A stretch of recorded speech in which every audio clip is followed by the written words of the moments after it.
Well, hey, everybody. Hello. I think our first move should be hitting that subscribe button. So some stories in the MCU are a little smaller than the others. Here's AntMan.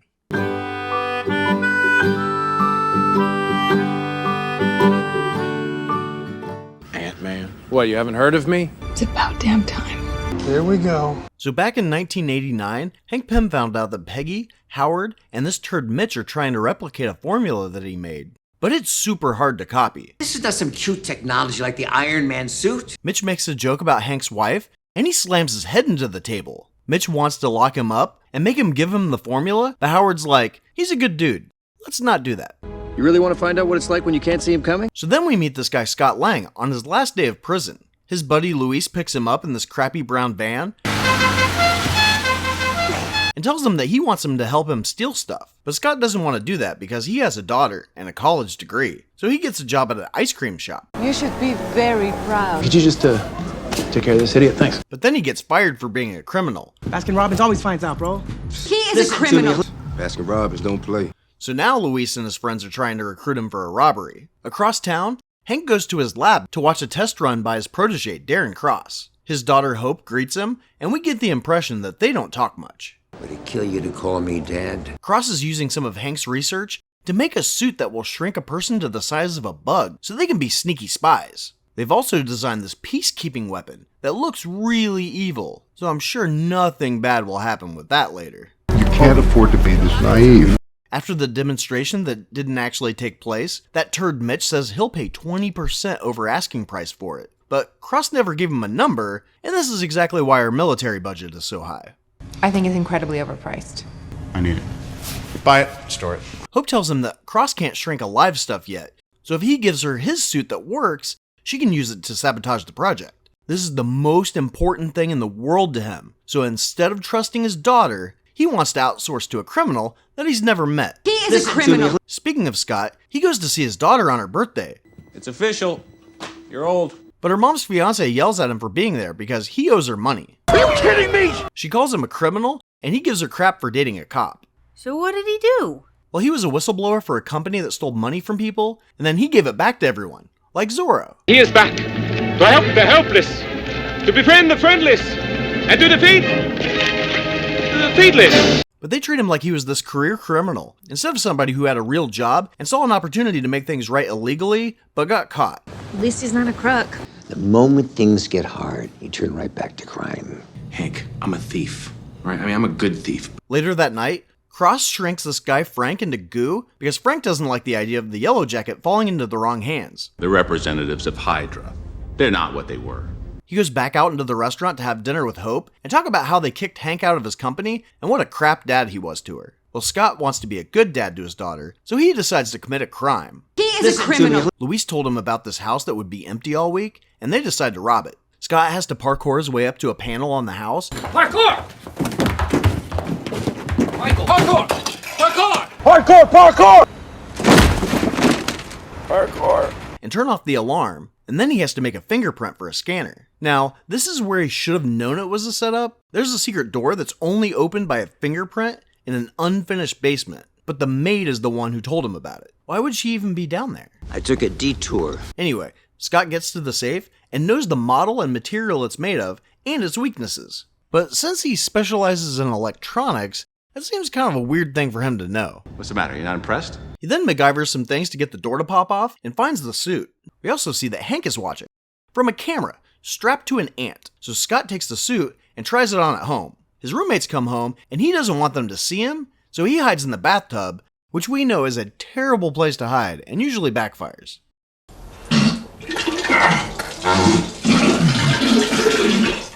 Like accidentally shrinking yourself and being knocked into a crack in the floor by your best friend's pants.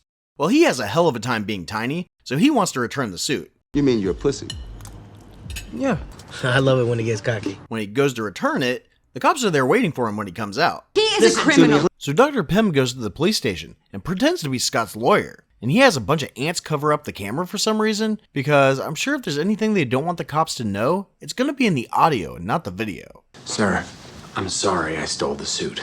And you're telling me that they didn't have him show some ID on the way in? Where none of the cops noticed, hey, famous rich guy who lives in town? Oh, by the way, Aren't you the guy whose house you just broke into? Why do you want to see him? Are you here to just drop the charges? Because we can do that. Dude.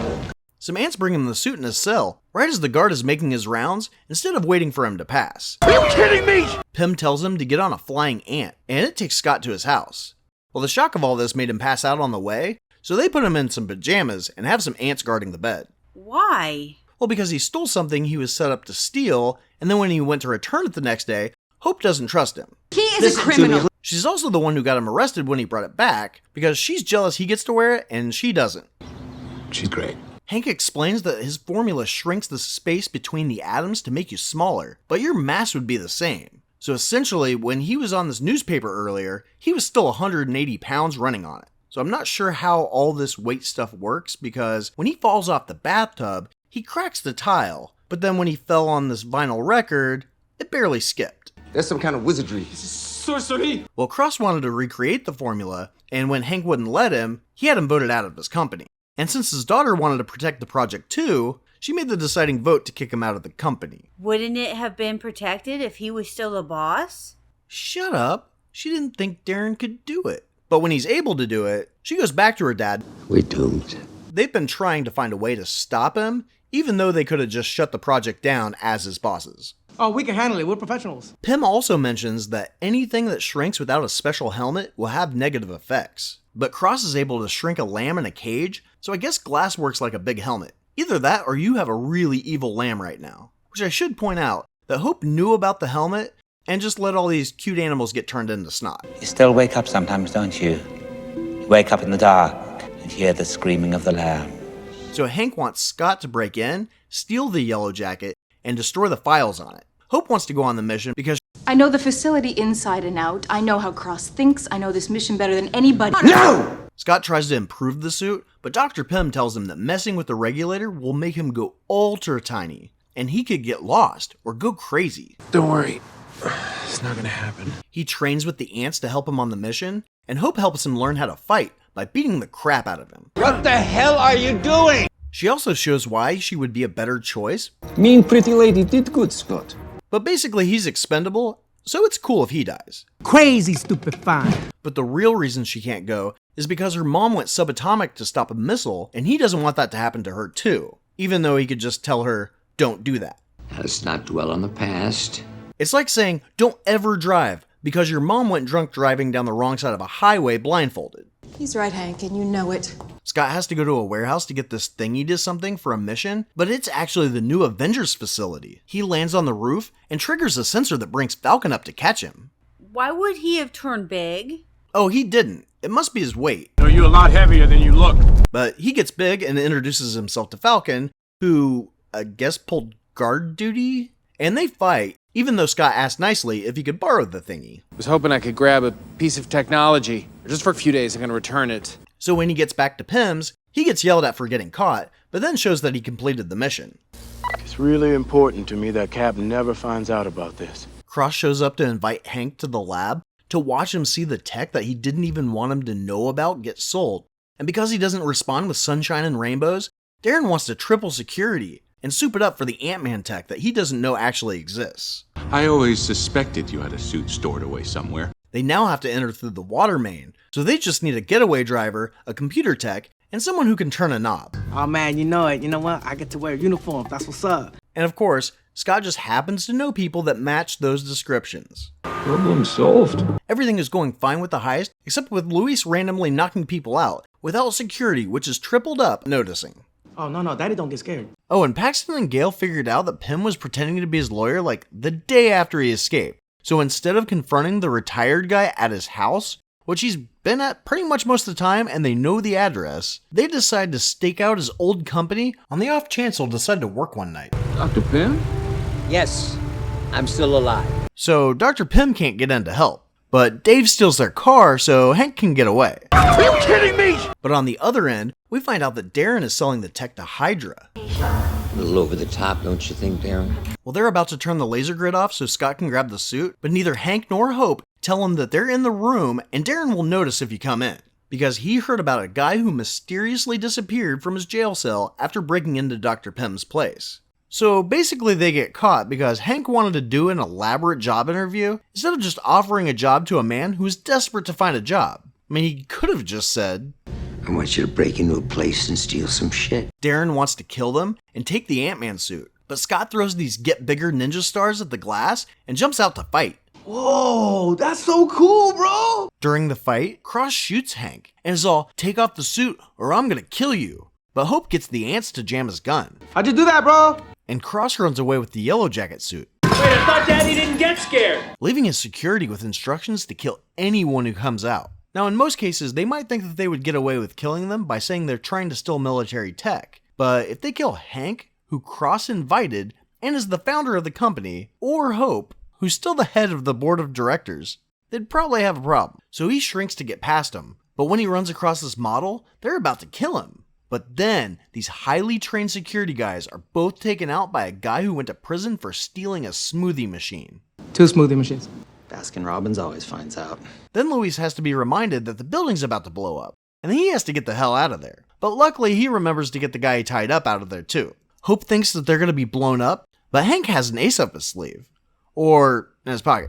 So he's been carrying a 2-ton tank around with him everywhere he goes. This is the work of gypsies. No wonder he was able to impress Cross with his punch earlier. I mean, I saw the punch coming a mile away, but I just figured it'd be all pathetic and weak. That dude must have incredible leg strength. Then they almost kill Paxton and his partner with the tank as they crash out of the 4th floor wall. Are you kidding me? So while going after Cross in the Yellow Jacket suit, Scott stupidly brings a swarm of flying ants to the helicopter, so Cross notices that he's coming. He could have just used the one he was riding on, or had the others come from another direction as a distraction. And this decision gets his favorite ant killed, but he's able to get inside the helicopter. Should be a piece of cake. While the building implodes instead of exploding somehow, How did they get it to do that? I don't know, some sciencey crap. And this really pisses Cross off, so he tries to shoot Scott inside the helicopter and doesn't seem to care if they all die. You need to desist right now! Scott falls out of the helicopter, while Paxton and his partner are able to keep up with it, while it's flying over water. I guess the pilot was nice enough to fly slowly next to a bridge. Ain't nothing gonna stop us. Scott has to get back in the helicopter quick, because Cross could just shoot him as he dangles there. But when he gets back in, he sees that instead of shooting him while he was defenseless, he just put on the Yellow Jacket suit. How do I look?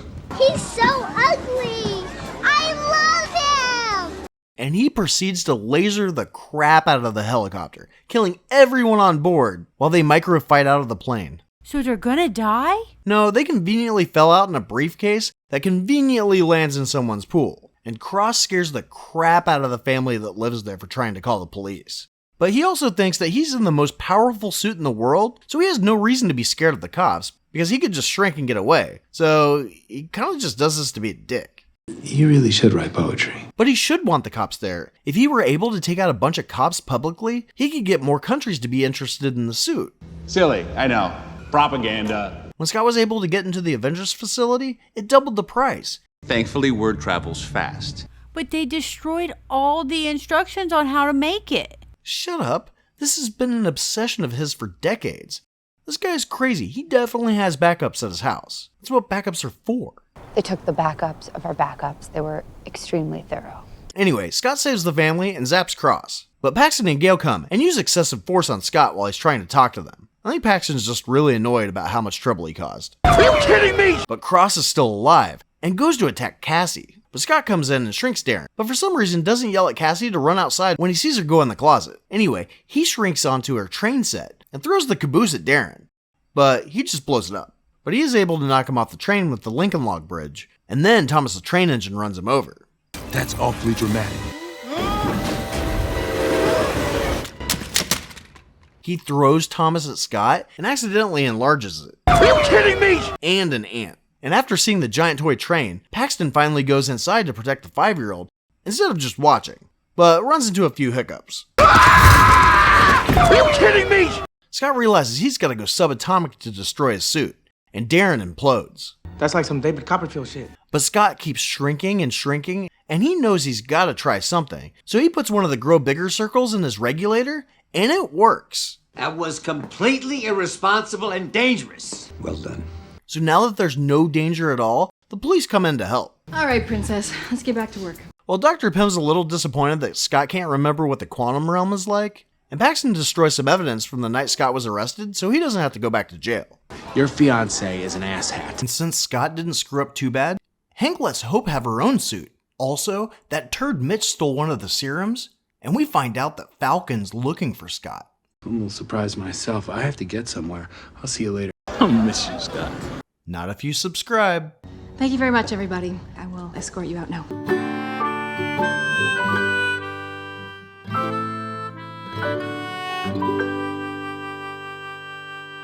I'm gonna make some tea.